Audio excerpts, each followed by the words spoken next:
गुरु नानक देव जी की प्रेरणादायक कथा। हुक्म रजाई चलना। नानक लिखिया नाल। कहते हैं कि एक बार करतारपुर में एक भक्त रोज गुरु नानक देव जी के दर्शन करने आता था। उसका जीवन कठिनाइयों से भरा था। कभी व्यापार में हानि, कभी घर में कलह, कभी स्वास्थ्य की परेशानी। एक दिन वह दुखी होकर गुरुजी के सामने आ बैठा और बोला, गुरुजी, मैं हर दिन आपकी बानी पढ़ता हूं, सेवा करता हूं, फिर भी जीवन में इतनी मुश्किलें क्यों? गुरु नानक देव जी शांत स्वर में मुस्कुराए। उन्होंने पास में पड़े एक सूखे पत्ते को उठाया और कहा, पुत्र, यह पत्ता क्यों हिल रहा है? भक्त बोला, हवा चल रही है इसलिए। गुरुजी बोले, ठीक ऐसा ही मनुष्य का जीवन भी है। हवा जैसे पत्ते को हिलाती है, वैसे ही परमात्मा का हुक्म, उसकी इच्छा हमारे जीवन को चलाती है। फिर गुरुजी ने जपुजी साहिब की पहली वाणी दोहराई, हुक्म रजाई चलना। नानक लिखिया नाल। हुक्म में चलना ही नानक का मार्ग है।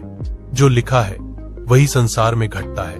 भक्त बोला, गुरुजी, क्या मनुष्य कुछ भी नहीं कर सकता? गुरु नानक देव जी ने उत्तर दिया, मनुष्य कर सकता है, पर वही जो हुक्म में हो। जब मनुष्य हुक्म को समझ लेता है तब दुख दुख नहीं रहता और सुख सुख नहीं चढ़ता। फिर गुरुजी ने एक उदाहरण दिया, देखो, नदी का पानी हमेशा बहता है। अगर कोई तैरना सीखे तो वह पार हो जाता है। अगर कोई धारा के विपरीत चले तो वह डूब जाता है। इसी तरह जो हुक्म प्रभु की मर्जी को पहचान कर चले, वह हर कठिनाई में भी शांत रहता है और हर सुख में भी गुमान नहीं करता। भक्त की आंखों में आंसू आ गए। गुरुजी ने उसके कंधे पर हाथ रखा और कहा, सच्चा सुख तब मिलता है जब मन परमात्मा की मर्जी को स्वीकार कर ले। फिर जीवन में कोई भी तूफान मन को नहीं हिला सकता।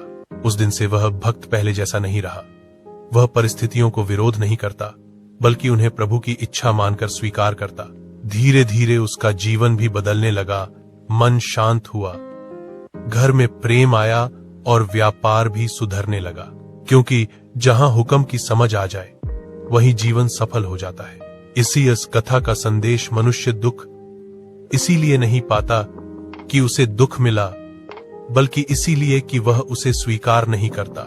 हुक्म को समझना मतलब जो भी हो रहा है वह प्रभु की मर्जी में है। जो हुक्म को स्वीकार कर लेता है उसका मन कभी भी परेशान नहीं होता। अगर आपको यह साखी अच्छी लगी तो कमेंट बॉक्स में वाहेगुरु जी